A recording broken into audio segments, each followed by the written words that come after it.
My name is Jamie Lund, and I'm a legislative office manager. I work in public policy and in advocacy, have done so for about 33 years. We are in the Washington State Senate, and it's the place that I work at this point. It's one of the most beautiful buildings in Washington.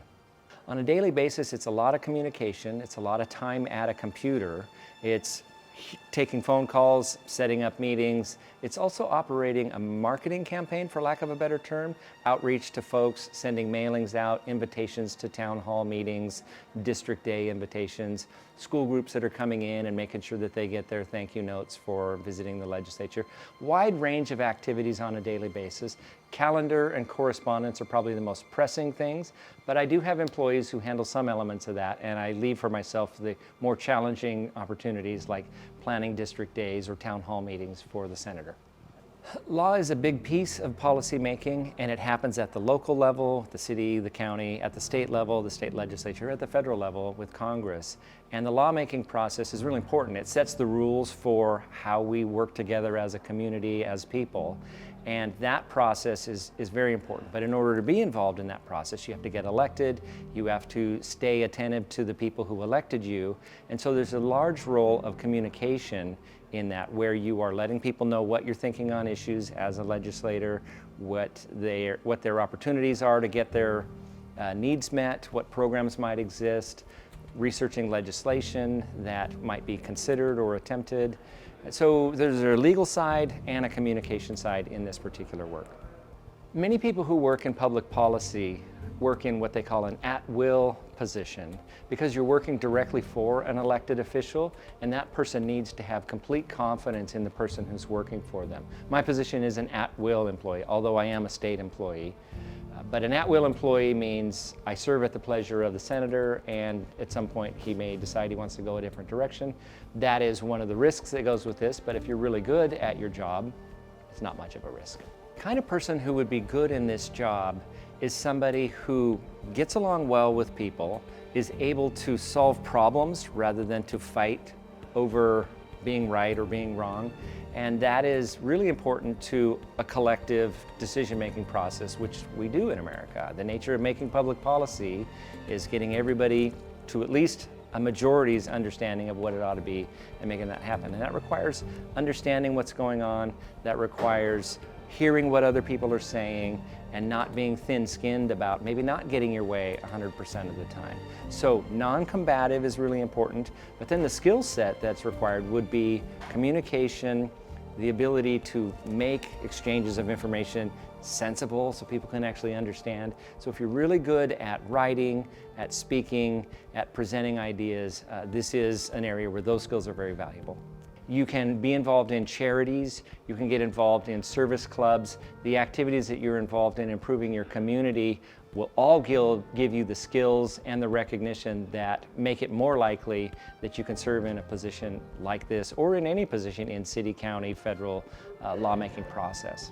I would value the skills that you would bring from your volunteer experiences more than a degree. However, there are some skills that you can only hone with a degree. Writing is very, very important to the work that we do, and really nothing gets you ready for writing like a deliberate opportunity to write on an ongoing basis. And a college degree in English, for example, is really good for that. And that would tell me that you can write. But if you're in this field, I would want a couple of other skills as well. You would need to put with it something like database management or information management, spreadsheets and databases, because nearly everything that we do involves audiences that we are keeping track of, and that's a database skill. And then something like graphic arts that would allow you to be able to lay out materials or to present things graphically in an easy and professional way. And digital marketing is also very important in today's world, and that's not just being on Facebook, but that is actually knowing how the algorithm works, how to get information out to audiences using the various social media platforms. This job is valuable to me because, first of all, I love the flexibility of maybe answering a question about community property laws 1 minute, developing a marketing plan the next minute, addressing somebody on the phone to schedule an event another minute. So the variety is very valuable to me. It's very stimulating to have a lot of things to work on and to be able to pour myself into. And it's especially exciting to work on something that gets covered in the newspaper. I can read in the newspaper what happened at my day job, and there's not many people who have that as a perk of their position. So it is very important, and it does have a great impact on the future. I feel like doing what I can to make the next generation have better odds of success in the policy making and advocacy world is again very fulfilling for me as a professional. The one message that maybe doesn't get said enough is that when you are looking for employment, you're not getting a job like it's something in a box that's handed to you. You're making an exchange. Your skills, your abilities, your character, your knowledge for the compensation that the person seeks. So you're offering to help somebody with something. So when you go into an interview, consider that you're actually interviewing the employer as much as they're interviewing you, because you're making a decision about whether to spend your time, energy, and character in this endeavor with them or not. You're deciding, I'm going to do this for you, these skills that I have. But that puts a burden on you as a young person to put those skills into yourself. If you're not leveled up in the skills that you need, if you don't have the character to be reliable, if you don't have the knowledge that is necessary of how to remember to lock up a building or whatever, then you are less valuable. So if you want to be ready for a good exchange with somebody in seeking employment, go in with that mindset.